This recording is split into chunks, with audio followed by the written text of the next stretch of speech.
Hi friends, Deepa கார்த்திக்ல ஒரு முக்கியமான விஷயத்த கண்டுபிடிக்கிறாரு கார்த்திக். அது மட்டும் இல்லாம சில பல விஷயங்களை மைத்திலியும் கார்த்திக் கிட்ட சொல்றாங்க. அது என்ன ஏதுன்னு இந்த வீடியோல பார்க்கலாம். ஃப்ரெண்ட்ஸ் நம்ம வீடியோக்குள்ள போறதுக்கு முன்னாடி மறக்காம நம்ம சேனலை சப்ஸ்கிரைப் பண்ணிக்கங்க, பெல் பட்டனை ஹிட் பண்ணிட்டு மறக்காம லைக்கை தட்டி விட்டுருங்க. ஓகே ஃப்ரெண்ட்ஸ், நம்ம இப்போ வீடியோக்குள்ள போகலாம். கார்த்திக் சாமியார் இருந்த இடத்துக்கு போறாரு. ரம்யா இந்த இடம் தான் அப்படின்னு சொல்லி காமிக்கிறாங்க. சுத்தி முத்தி பாக்குறாரு. சாமியார் வந்ததுக்கான அறிகுறியே இல்லாம இருக்குது. என்னங்க இது இப்படி இருக்கு? இல்ல கார்த்திக், நாங்க அன்னைக்கு வந்திருந்தப்போ நிறைய கூட்டம் இருந்தது, சாமியாரும் இந்த இடத்துல தான் இருந்தாரு அப்படின்னு சொல்லி தெரியாத மாதிரியே பேசிக்கிட்டு இருக்கிறாங்க ரம்யாவும். உடனே கார்த்திக் என்ன பண்றாருன்னா அந்த இடத்தையெல்லாம் போட்டோ எடுத்து நம்ம தீபாக்கு அனுப்பிச்சு விடுறாங்க. தீபாட்டா போன் பண்ணி நான் ஒரு பிக்சர் அனுப்பிச்சிருக்கேன்னு பார்த்துட்டு என்னை கூப்பிடு அப்படின்னு சொல்றாரு கார்த்திக். அதுக்கப்புறம் தீபாவும் அதை பார்த்துட்டு இது என்ன இடங்க அப்படின்னு கேக்குறாங்க. என்ன தீபா சொல்லிட்டு இருக்கீங்க, நீங்க சாமியாரை பார்க்க போனீங்களா, அந்த இடமா இது அப்படின்னு கேக்குறாங்க. கொஞ்ச நேரம் கழிச்சு ஆமாங்க மறந்துட்டேங்க, அந்த இடம் தாங்க அப்படின்னு சொல்றாங்க தீபா. என்ன தீபா உங்களுக்கு ஞாபகம் வரலையா அப்படின்னு சொல்றாங்க. இல்லைங்க, சட்டுன்னு கேட்கவும் எனக்கு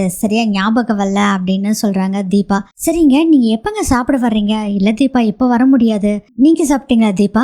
இல்லைங்க, நீங்க வராம எப்படி சாப்பிடுறது? இங்க பாருங்க, அதெல்லாம் முதல்ல நிறுத்திட்டு முதல்ல சாப்பிடுங்க, நம்ம நைட் வேணா ஒன்னா உட்காந்து சாப்பிடலாம் அப்படின்னு கார்த்திக் சொல்றாரு. இதெல்லாம் கேட்டுட்டு காண்ட் ஆயிட்டு இருக்கிறாங்க ரம்யாவும். தீபா, நான் செங்கல்பட்டை தாண்டி இருக்கேன் தீபா, வரதுக்கு லேட் ஆகும், நீங்க சாப்பிடுங்க அப்படின்னு சொல்லிட்டு அதுக்கப்புறம் இன்னொரு முக்கியமான விஷயத்த சொல்றாங்க. நீ சாமியாரை பார்க்க வந்தேல, அங்க யாருமே இல்ல, அங்க சாமியாரும் இல்ல அப்படின்னு சொல்றாங்க. என்னங்க இப்படி சொல்றீங்க? ஆமா தீபா, நான் வந்து உங்ககிட்ட டீட்டெயிலா சொல்றேன் அப்படின்னு சொல்லிட்டு போனை கட் பண்ணிடுறாங்க. இதெல்லாம் கேட்டுட்டு இருந்த ரம்யா, உங்களுக்கு தீபானா உயிர் போல இருக்கே அப்படின்னு சொல்றாங்க. அதுக்கு கார்த்திக் சொல்றாரு, நான் விரும்புறதை விட தீபா தாங்க என்ன ரொம்ப அதிகமா விரும்புறா அப்படின்னு சொல்லிக்கிட்டு இருக்காங்க.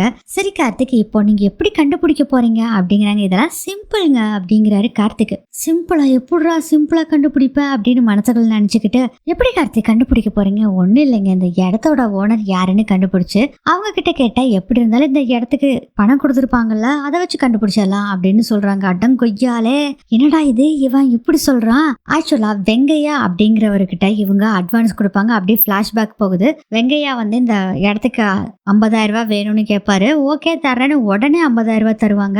அதெல்லாம் நினைச்சு பார்த்துட்டு வெங்கையாவை எப்படி மாட்டிட்டானா வம்பே அப்படின்னு நினைச்சுக்கிட்டு இருக்கிறாங்க. என்னங்க நான் பேசிட்டே இருக்கேன், ஒன்னும் சொல்லல. இல்ல கார்த்திக், நான் சும்மா யோசனை பண்ணிட்டு இருந்தேன். சொல்லுங்க கார்த்திக். அப்ப கரெக்டா அங்க ஒரு வயசான தாத்தா வர்றாரு. இதே இடம் புதுசா இருக்கு, இவங்க 2 பேரும் இங்க நின்றுட்டு இருக்காங்களே அப்படின்னு பார்த்துட்டு, தம்பி நீங்க யாருங்க அப்படின்னு கேட்டுட்டு வர்றாங்க. ஐயா, இங்க 2-3 நாளைக்கு முன்னாடி ஏதாச்சும் சாமியார் வந்தாங்களா அப்படின்னு கேக்குறாங்க அந்த தாத்தா கிட்ட கார்த்திக். அதுக்கு அந்த தாத்தா சொல்றாரு, ஆமா தம்பி வந்தாங்க, நிறைய கூட்டமா இருந்தோ 2-3 நாள் அவங்க தங்கி இருந்தாங்க அப்படின்னு சொல்றாங்க. அவங்க யாருன்னு தெரியுமா தாத்தா உங்களுக்கு? இல்ல தம்பி, யாருன்னு தெரியல தம்பி அப்படின்னு சொல்றாரு தாத்தா. சரி, இந்த இடத்தோட ஓனர் யாருன்னு தெரியுமா அப்படின்னு கேக்குறாங்க. இடத்தோட ஓனர் யாருன்னு தெரியாது, ஆனா இந்த இடம் ஏதோ கேஸ்ல போயிட்டு இருக்கு, அதை ஒருத்தர் மெயின்டைன் பண்ணிட்டு இருக்காரு, அவர் பேரு வெங்கையா அப்படிங்கிற விஷயத்தையும் சொல்றாரு அந்த தாத்தா. இவங்க சொல்றதெல்லாம் பார்த்துட்டு ஐயோ பெருசு போட்டு தெளிக்கிட்டே இருக்குதே, நம்மளை மாட்டி விடாது போல இருக்கு இந்த பெருசு அப்படின்னு நினைச்சிட்டு இருக்கிறாங்க ரம்யா. அந்த வெங்கையோட போன் நம்பர் தெரியுங்களா அப்படின்னு கேக்குறாங்க. அவரை பத்தி டீட்டெயிலும் தெரியாது, போன் நம்பரும் தெரியாது தம்பி, அந்த இன்சார்ஜரு எப்பயாச்சும் ஒரு இங்க வருவாரு அப்படின்னு சொல்றாங்க. அந்த வெங்கையா வந்து இன்சார்ஜர் வெங்கையான்னு சொல்றாங்க. அதுக்கப்புறம் பாத்தீங்கன்னா விசிட்டிங் கார்டை கொடுத்து இதுல என்னோட போன் நம்பர் இருக்கு, அவர் வந்தாருன்னா இதை கொடுத்துட்டு எனக்கு கால் பண்ண சொல்லுங்க அப்படின்னு சொல்லிட்டு அங்க இருந்து கார் எடுத்துட்டு வர்றாரு. டிரைவ் பண்ணிட்டு இருக்காரு. கார்த்திக் திருத்திட்டு முழிச்சிட்டு இருக்காங்க ரம்யா. என்னடா இது, நம்ம கார்த்திக் சும்மா விடமாட்டான் போல இருக்கு, எப்படியும் அலசி ஆராய்ஞ்சு நம்மள மாட்டாம விடமாட்டான் போல இருக்கு அப்படின்னு பயந்துட்டு இருக்கிறாங்க. அதுக்கப்புறம் நம்ம ரம்யா காரை நிறுத்தி வச்சிருக்காங்கல்ல, அந்த இடத்துக்கு வர்றாங்க. அங்க இறங்கிட்டு ரம்யா கார்த்திக் கிட்ட கேக்குறாங்க, அந்த சாமியாரை பத்தி நீங்க என்ன நினைக்கிறீங்க அப்படின்னு கேக்குறாங்க.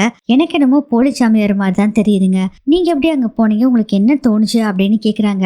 எனக்கும் அப்படிதான் தோணுது. ஏன் தெரியுமா, நான் அந்த பூஜையை சொன்னோன்னே, பரிகார பூஜையை சொன்னோன்னே வேண்டான்னு சொல்லிட்டேன். அதுக்கப்புறம் எதுக்காக தீபாட்ட அவர் பேசி அந்த பூஜையை பண்ண சொன்னாங்க, அதனாலதான் எனக்கு டவுட் வந்தது அப்படிங்கிற மாதிரி ஓவரா உருட்டிக்கிட்டே இருக்கிறாங்க ரம்யாவும். நீங்க என்ன நினைக்கிறீங்க அப்படின்னு ரம்யா கார்த்திகை கேக்குறாங்க. அதுக்கு கார்த்திக் சொல்றாரு, இந்த சாமியாருக்கும் தீபாவுக்கும் பகையும் இல்ல, முன் விரோதமும் இல்ல, அப்புறம் எப்படி அந்த சாமியார் இது மாதிரி ஒரு பரிகார பூஜை பண்ண சொல்லியிருப்பாரு? எனக்கு என்னமோ என்ன தோணுதுன்னா, இவங்க 2 பேத்துக்கு நடுவுல வேற யாரோ இருந்துட்டு தான் எல்லாத்தையும் செய்யறாங்க. சாமியார் வந்து நிஜமான சாமியார் இல்ல, போலி சாமியார், அவங்க சொல்லிதான் இந்த சாமியார் எல்லாமே செஞ்சிட்டு இருக்காரு, அத முதல்ல யாருன்னு கண்டுபிடிக்கணும் அப்படின்னு சொல்றாரு கார்த்திக். இதை கேட்டானவே தூக்கி வாரி போடுது ரம்யாக்கு. ஆஹா, ஆட்டை கடிச்சு மாட்டை கடிச்சு கடைசியில மனுஷனை கடிக்கிற கதையெல்லாம் போச்சு, கடைசியில் நம்ம மாட்டிக்குவோம் போல இருக்கே அப்படின்னு பயந்துகிட்டு இருக்காங்க ரம்யா. சாமியார் வெறும் அம்பு தான், அந்த அம்பை எய்தனவனு கண்டுபிடிக்கணும். இதுக்கு எல்லாத்துக்கும் ஒரே ஒரு வழிதான் இருக்கு. என்ன கார்த்திக், வேற யாரும் இல்லைங்க, அந்த வெங்கையா தான். அந்த வெங்கையாவை கண்டுபிடிச்சோம்னா கண்டிப்பா இந்த யார் பணம் கொடுத்தாங்க அப்படிங்கிற விஷயம் எல்லாம் கண்டுபிடிச்சிடலாம். இதுக்கு காரணம் யாருன்னு நம்ம ஈஸியா கண்டுபிடிச்சிடலாம் அப்படின்னு சொல்றாங்க. கரெக்டா பாத்தீங்கன்னா இவங்க நின்று பேசிட்டு இருக்காங்கல்ல, அங்க ஆப்போசிட்ல ஒரு மாடியில வெங்கையா போன் பேசிட்டு இருக்காரு. ஆக்சுவலா அவர் வீட்டுல தான் இருந்து பேசிட்டு இருக்காரு. ஆனா போன் பேசிட்டு திரும்புறப்ப பார்த்தா அங்க நம்ம ரம்யாவை பாத்துறாங்க. மேடம் என்ன இங்க வந்திருக்காங்க? அன்னைக்கே சொலையா 50,000 ரூபாய் கொடுத்தாங்க, இன்னைக்கும் நம்ம வீட்டை தான் தேடி வந்திருக்காங்க. எதுக்குன்னா அந்த இடத்துக்கு திரும்பவும் ஏதாச்சும் அட்வான்ஸ் கொடுக்க வந்திருப்பாங்க அப்படின்னு சொல்லி நினைக்கிறாங்க. ஆக்சுவலா இவங்க கிட்ட என்ன சொல்லியிருப்பாங்கன்னா, ரம்யா சாமியார் வந்து இங்க ஒரு 3 நாளைக்கு தங்குறாரு, மக்களுக்கு எல்லாம் அருள்வாக்கு சொல்றதுக்காக தான் வந்திருக்காங்கன்னு பொய் சொல்லிதான் அந்த இடத்தவே பிடிச்சிருப்பாங்க ரம்யா. மறுபடியும் ஏதோ சாமியார் வர்றாங்க போல இருக்கு, அவங்களுக்காக இடம் வேணும்னு கேட்க வந்திருக்காங்க போல இருக்கு. இவங்க உடனே காசு கொடுக்குறவங்களா, இவங்க கிட்ட என்னன்னு போய் கேட்டலாம் அப்படின்னு சொல்லிட்டு போனை கட் பண்ணிட்டு நேரா இறங்கி ரம்யா பார்த்து வர்றாங்க.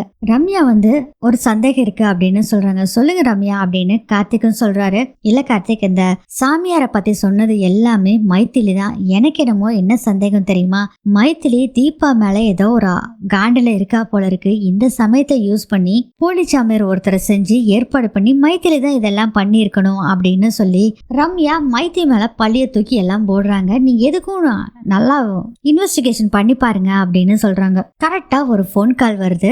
எங்க தீபா தாங்க கால் பண்றா, இருங்க என்னன்னு கேட்டு வரேன் அப்படின்னு சொல்லிட்டு அங்க இருந்து போறாரு கார்த்திக். இவங்க பேசிக்கிட்டு இருக்கும் போதே கரெக்டா பக்கத்துல வந்துடுறாரு. கரெக்டா ஒரு போன் கால் வருது. எங்க தீபா தாங்க கால் பண்றா, நான் என்னன்னு கேட்டுட்டு வந்துடுறேன் அப்படின்னு சொல்லிட்டு தனியா போய் நின்று கார்த்திக் பேசிட்டு இருக்காரு தீபா கிட்ட. அந்த சமயம் பார்த்து வெங்கையா மேடம் அப்படின்னு கூப்பிடுறாரு. திரும்பி பாக்குறாங்க, பார்த்தோன்னே தூக்கி வாரி போடுது. டேய் நீ எங்கடா இங்க அப்படிங்கிற மாதிரி பாத்துட்டு இருக்கிறாங்க. நீ எங்க இங்க நின்று இருக்க? மேடம் மறுபடியும் அந்த இடத்த புக் பண்ணத்தானே வந்தீங்க? ஐயோ அதெல்லாம் ஒண்ணு இல்லையா, முதல்ல கிளம்பு. இல்ல மேடம் இங்கதான் மேடம், நம்ம வீடு இங்கதான் இருக்குது, அதான் என் வீடு, என்ன பார்க்க தானே வந்தீங்க மேடம், அதெல்லாம் ஒண்ணு இல்லை, நீ முதல்ல கிளம்பு, உங்ககிட்ட அப்புறம் பேசுறேன் அப்படின்னு இவங்க பாட்டுல பேசிக்கிட்டு இருக்காங்க. அதுக்குள்ள அங்க தீபா பேசுறதை காமிக்கிறாங்க. எங்க ஒரு நிமிஷம் இருங்க, அண்ணி வந்து உங்ககிட்ட பேசணுமாமா அப்படின்னு சொல்லி மைத்திலி கிட்ட கொடுக்குறாங்க. மைத்திலி சொல்றாங்க, தம்பி உங்ககிட்ட ஒரு முக்கியமான விஷயம் சொல்லணும், நான் தான் ஒரு செங்கல்பட்டு கிட்ட இருந்து ஒரு சாமியார் எடுத்து சொன்னேன் அப்படின்னு சொல்லி அந்த விஷயத்த பூரா சொல்லிட்டு, சாமியார் பேரு இந்த பேரு, ஆனா ரம்யா சொன்னது அந்த பேருன்னு சொல்லிட்டு, அது மட்டும் இல்லாம இன்னும் சில பல விஷயங்களை நிறைய விஷயங்களை சொல்லிட்டு இருக்காங்க. இதெல்லாம் கேட்டுட்டு இருக்காரு கார்த்திக். அதுக்குள்ள இங்க ரம்யா பாத்தீங்கன்னா, போடா நீ முதல்ல போ அப்புறம் பேசிக்கலாம் அப்படிங்கிறாங்க. மேடம் நீங்க எத்தனை நாள் வேணாலும் நீங்க எடுத்துக்கங்க, ஆனா பணம் மட்டும் அன்னைக்கு மாதிரி கரெக்டா கொடுத்துருங்க மேடம் அப்படி இப்படின்னு பேசிட்டு இருக்காரு. கரெக்டா சரிங்க உங்ககிட்ட அப்புறம் பேசுறேன்னு சொல்லிட்டு கார்த்திக் போன் கட் பண்ணிட்டு அப்படியே திரும்பி வர்றாரு. அதுக்குள்ள நீ போன்னு அனுப்பிச்சு விட்டுறாங்க வெங்கையாவும் அங்க இருந்து போயிடுறாரு. கார்த்திக் வெங்கையாவை பாக்குறாரு. யாருங்க இது உங்ககிட்ட பேசிட்டு தாங்க, தெரிஞ்சவங்களா? இல்லைங்க, என்னோட கார் இங்க ரொம்ப நேரமா நின்றுட்டு இருந்ததுல, அது என்ன ஏதுன்னு கேட்டுட்டு போனாரு. நீங்க தீபா கிட்ட பேசுனீங்களா அப்படின்னு கேக்குறாங்க. அவங்க அண்ணி தான் பேசினாங்க அப்படின்னு சொல்றாரு கார்த்திக். அவங்க அண்ணி பேசுனாங்களா? நல்ல வேலைக்கு கரெக்டா இப்பதான் பேசலான்னு சொல்லிட்டு இருந்தோம், அவங்க அண்ணியே பேசிட்டாங்களா அப்படின்னு சொன்னோடனே கார்த்திக் சொல்றாரு, எங்க நீங்க சொல்ற சாமியாரும் அவங்க அண்ணி சொன்ன சாமியாரும் வேற வேற சாமியாருங்க. நீங்க பார்த்த சாமியாரோட பேரு வேற, அவங்க சொன்ன சாமியாரோட பேரு வேற அப்படின்னு சொல்றாங்க. இது போலி சாமியார் அப்படின்னு சொல்றாங்க கார்த்திக். ஓ அப்படியா, சாரி கார்த்திக், இது எனக்கு தெரியாம போயிடுச்சு. நடந்ததுக்கு எல்லாத்துக்குமே மைத்திரி தான் கார்த்திக் காரணம். எப்படி ரம்யா சொல்றீங்க? இதுக்கும் ரம்யா தாங்க காரணம். முதலே ஒழுங்கா சாமியாரோட பேரை சொல்லியிருந்தா நம்ம ஈஸியா கண்டுபிடிச்சிருக்கலாம்ல அப்படின்னு சொல்றாங்க ரம்யா. அதாங்க இப்ப போலி சாமியாரும் தெரிஞ்சு போச்சுங்களா, இப்பயும் ஒன்னும் பிரச்சனை இல்லை. அந்த இடத்துல இருக்க ஆள் அந்த வெங்கையா இருக்காருல்ல, அவரை கண்டுபிடிச்சா நமக்கு அந்த போலி சாமியார் யாருன்னு தெரிஞ்சிடும். எனிவேங்க நான் கூப்பிட்டோன்னே வந்ததுக்கு ரொம்ப தேங்க்ஸுங்க, நான் கிளம்புறேன் அப்படின்னு சொல்லிட்டு கார்த்திக் அங்க இருந்து கிளம்பிடுறாரு. கார்த்திக் போன பின்னாடி நினைச்சிட்டு இருக்காங்க ரம்யா. கார்த்திக் இந்த போலிச்சாமியார் விஷயத்துல ரொம்ப கேர்ஃபுல்லா இருக்காரு, நம்ம அதை விட கேர்ஃபுல்லா இருக்கணும், இல்லாட்டி அவர் கண்டுபிடிச்சிருவாரு அப்படின்னு சொல்லி நினைச்சிட்டு இருக்காங்க. அடுத்ததே பாத்தீங்கன்னா நம்ம தீபா சமையல் பண்ணிட்டு இருக்காங்க. என்ன தீபா வாசனையே மூக்க தொலைக்குது, என்ன சமையல்? ஆமாக்கா, இந்த இத்தனை நாளா அவரு சாப்பிடாமே இருந்தாரு, அத்தை பெட்லயே இருந்தாங்களா, இப்பதான் அவங்களுக்கு உணர்வு வந்திருக்கு, அதனாலதான் கார்த்திக் சாருக்கு பிடிச்சதெல்லாம் நான் செஞ்சுட்டு இருக்கேன், அவர் இன்னைக்கு நைட்டு என் கூட உட்காந்து சாப்பிடுறேன்னு சொன்னாருக்கா அப்படின்னு சொல்லி தீபா மீனாட்சி கிட்ட சொல்லிட்டு இருக்காங்க. சரி நீ சாப்பிட்டியா? இல்லக்கா, அவர் வந்தோடனே அவரு கூட சாப்பிடுறேங்க்கா. சரி சரி சரி நான் கிளம்புறேன் அப்படின்னு சொல்லிட்டு மீனாட்சி அங்க இருந்து போயிடுறாங்க. ரொம்ப நேரம் ஆகுது, சமையல்லாம் பண்ணி வச்சு வெயிட் பண்ணிட்டு இருக்காங்க தீபா. அப்ப கரெக்டா ரம்யா கால் பண்றாங்க. இப்ப என்ன பண்ணிட்டு இருக்காங்க அப்படின்னு கேக்குறாங்க. அவரு இன்னைக்கு சாப்பிட வர்றேன்னு சொன்னாரு, என் கூட உட்காந்து சாப்பிட வர்றேன்னு சொன்னாரு அம்மு, அதனாலதான் வெயிட் வெயிட் பண்ணிட்டு இருக்கேன் அப்படின்னு சொல்லிட்டு இருக்கும் போதே அங்க மீனாட்சியும் மைத்திலியும் வர்றாங்க. மைத்திலி என்ன பண்றாங்கன்னா வெடுக்குன்னு போனை புடுங்கி கட் பண்ணிடுறாங்க. ஏன் நீ கட் பண்ணீங்க? யாரு கூட பேசிட்டு இருந்த? அம்மா கூட தான். இங்க பாரு, அவ கல்யாணம் ஆகாதவ, புருஷன் பொண்டாட்டி ஒன்னா சாப்பிட, இதெல்லாம் எதுக்கு அவகிட்ட சொல்லிட்டு இருக்க? அவதாச்சும் இதான் நினைச்சுக்க போறா, அவெல்லாம் ஒண்ணும் நினைக்க மாட்டான்னு. இங்க பாரு, அவ பேச்சு நடவடிக்கை எல்லாமே தப்பா இருக்கு. உனக்கு தான் அத புரியல அண்ணி. அவ அப்படி இல்ல அண்ணி, அவளை உங்களுக்கு பிடிக்கல அண்ணி, அதனாலதான் எப்ப பார்த்தாலும் அவளை பத்தி குறை சொல்லிட்டே இருக்கீங்க அண்ணி. ஆமா அப்படிதான் வச்சுக்கேன் அப்படின்னு மைத்திலி சொன்னோடனே கோவம் வந்துருது தீபாக்கு. வெடுக்குன்னு போனை புடுங்கிட்டு அங்க இருந்து போயிடுறாங்க. இவ இன்னும் விவரம் தெரியாத பொண்ணாவே இருக்காள மீனாட்சி, அவ அதான் ஏமாத்திக்கிட்டே இருக்கா அப்படின்னு சொல்றாங்க. அதுக்கு மீனாட்சி சொல்றாங்க, விடு மைத்திலி, கொஞ்சம் கொஞ்சமா தீபாவா சரி பண்ணலாம் அப்படின்னு சொல்லிக்கிட்டு இருக்காங்க. அடுத்ததே பாத்தீங்கன்னா கார்த்திக் கார்ல வந்துகிட்டு இருக்காரு. அப்போ ஒரு போன் கால் வருது. ஹாஸ்பிட்டல்ல இருந்தா அம்மா கண்ணு முழிச்சிட்டாங்க, கார்த்திகை பாக்கணும்னு சொல்றாங்க, நீங்க கொஞ்சம் வரீங்களா அப்படின்னு சொல்றாங்க. உடனே வர நர்ஸ் அப்படின்னு சொல்லிட்டு ஹாஸ்பிட்டலுக்கு வேகமா போறாங்க. அங்க நர்ஸ் வராங்க. இப்படி அம்மா கண்ணு முழிச்சிட்டாங்களாமா, என்கிட்ட பேசணும்னு சொன்னாங்களாமா அப்படின்னு சொல்றாங்க. ஆக்சுவலா போன் பேசின நர்ஸ் தான் அங்க வந்திருக்காங்க. ஆமா சார், நான் தான் கால் பண்ணேன். அப்ப முழிச்சு பார்த்து பேசினாங்க, இப்ப தூங்கிட்டு இருக்காங்க. நீங்க என்ன பண்ணுங்கன்னா இங்கே நைட் ஃபுல்லா வெயிட் பண்ணுங்க, கண்டிப்பா ஒரு நேரம் அவங்க முழிச்சு பேசுவாங்க, அப்ப நீங்க பேசிக்கிங்க சார் அப்படிங்கிறாங்க. சரிங்க அப்படின்னு சொல்லி நான் ஒரு தடவை அம்மாவை பார்க்கலாமா அப்படிங்கிறாங்க. தாராளமா போய் பாருங்க அப்படின்னு சொல்லி கார்த்திக் கிட்ட சொல்றாங்க. ஆக்சுவலா இது எல்லாமே ரம்யாவோட வேலையா தான் இருக்கும்னு நினைக்கிறேன். ரம்யா தான் இந்த நர்ஸ்க்கு காசை கொடுத்து இப்படி சொல்லியிருப்பாங்க போல இருக்கு. கார்த்திக் அது தெரியாம பாத்தீங்கன்னா அவங்க அம்மா கிட்ட உட்காந்துட்டு அப்படியே ஃபீல் பண்ணிட்டு இருக்காரு. தீபாவது ரொம்ப நேரம் வெயிட் பண்ணிக்கிட்டே இருக்காங்க, போன் மேல போன் அடிச்சுக்கிட்டே இருக்காங்க. ஆனா கார்த்திக் போன் எடுக்கல. கார்த்திக் போன் எடுக்காத காரணம் என்னன்னா, கார்த்திக் அவங்க அம்மா பேசிட்டாங்கன்னு சொன்னாங்கல்ல, அந்த அவசரத்துல போனை கார்ல வச்சுட்டு வந்துருவாரு. அதனால ரிங் போயிட்டே இருக்கு, போன் எடுக்கல. ஆனா கார்த்திக் அவங்க அம்மா முன்னாடி உட்காந்துட்டு ரொம்ப ஃபீல் பண்ணி உட்காந்துட்டு இருக்காங்க. தீபாவும் ரொம்ப நேரம் ஃபோன் பண்ணிட்டு கடைசியில் சோஃபாலேயே உட்காந்துருக்காங்க, கார்த்திக் வரட்டும்னு சொல்லி. இதோட இந்த எபிசோட் முடியுது.